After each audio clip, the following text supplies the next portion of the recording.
Hi 911 besties. It's Saturday and I'm still thinking about Eddie Diaz. Yeah, I don't know when I will actually ever stop thinking about Eddie Diaz. It's certainly not happening this week, this month, this year. Let's talk about this last episode. But first, I want you to look at this face and tell me, how could you ever hate this? How could you do that? How could you hate him? What do you mean?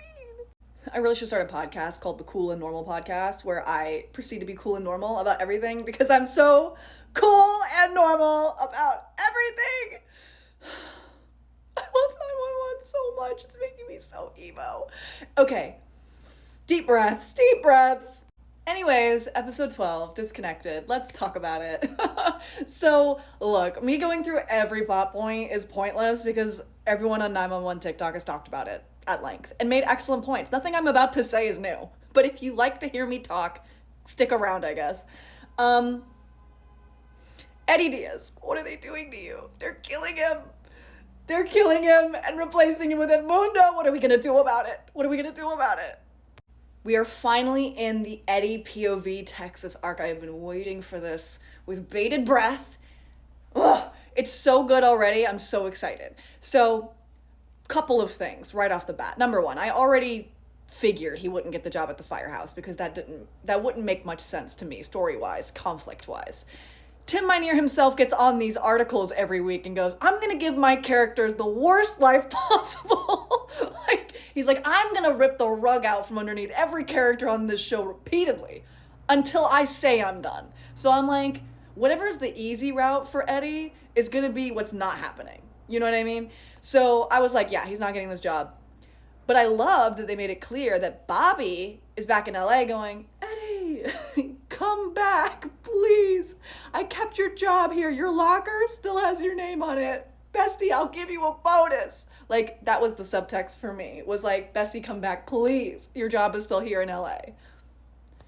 And the not so subtle foreshadowing of this fire captain going, yeah, so I just hired this guy like a couple months ago. Anyways, wild. He left like 4 months in for a relationship. Hated that. You're not going to do that though, right? Like, whoa. Whoa.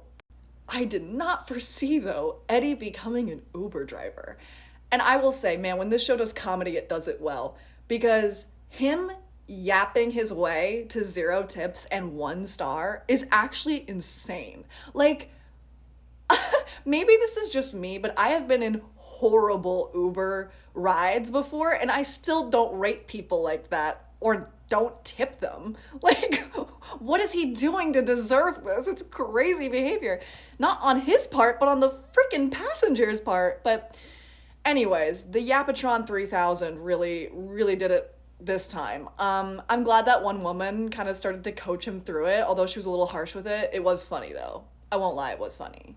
My heart seeing the picture of Christopher on the dash. Yeah. So, speaking of Christopher, let's talk about that. Yeah. Look, I'm on team I hate Eddie's parents with the rest of you, okay? That scene was a little anticlimactic to me, but I know they're going to touch on it more in the next episode, so I'm really not worried about it. It's just the very beginning of that storyline.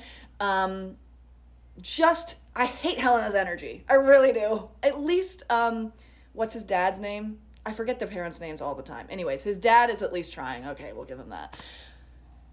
I think them treating Christopher like a small child is weird, given that he's 14. Like, let him go to the movies or dinner or whatever it was with his friend. Like, he's 14. Hello? What is happening?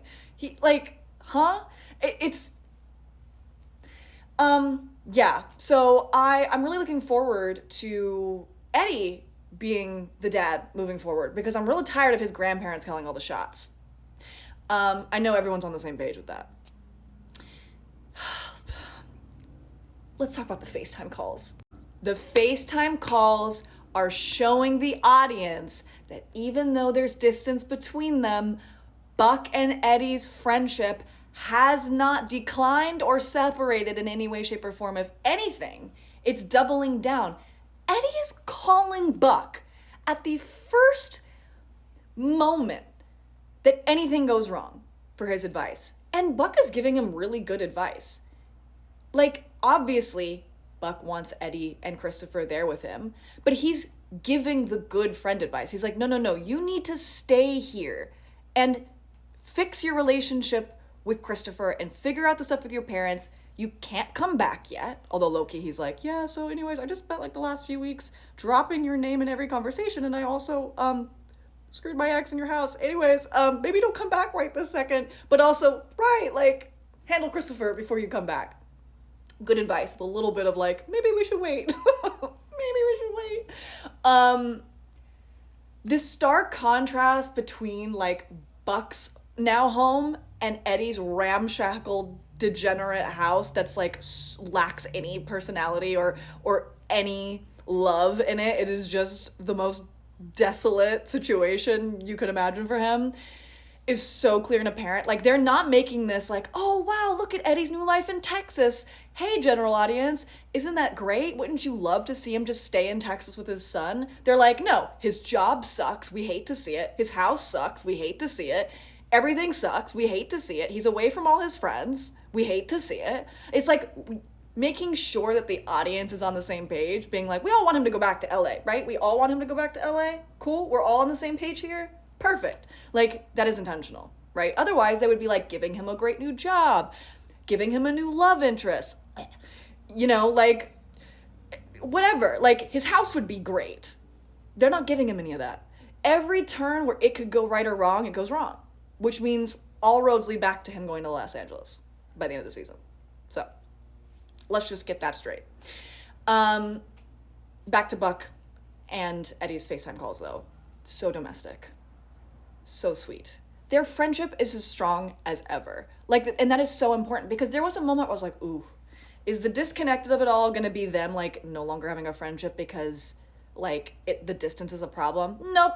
They're up on that FaceTime every day talking. I mean, the second the whole thing with the Uber and Christopher happens, he's still in the car, like, outside the house, FaceTiming Buck about it. There was no time in between. The first thing he did was call Buck. Not any of the other people of the 118. Buck. That is important to note. Also, Buck in that blue hoodie. And the apron. Just cooking, you know, it is something so special to me. So sacred, if you will. It is not lost on me that every time Eddie is around his parents or potential work stuff or the public, he is all buttoned up, conservative, like old school. And when he's home alone or talking to Buck or in some sort of like comfortable, intimate setting, he dresses completely different.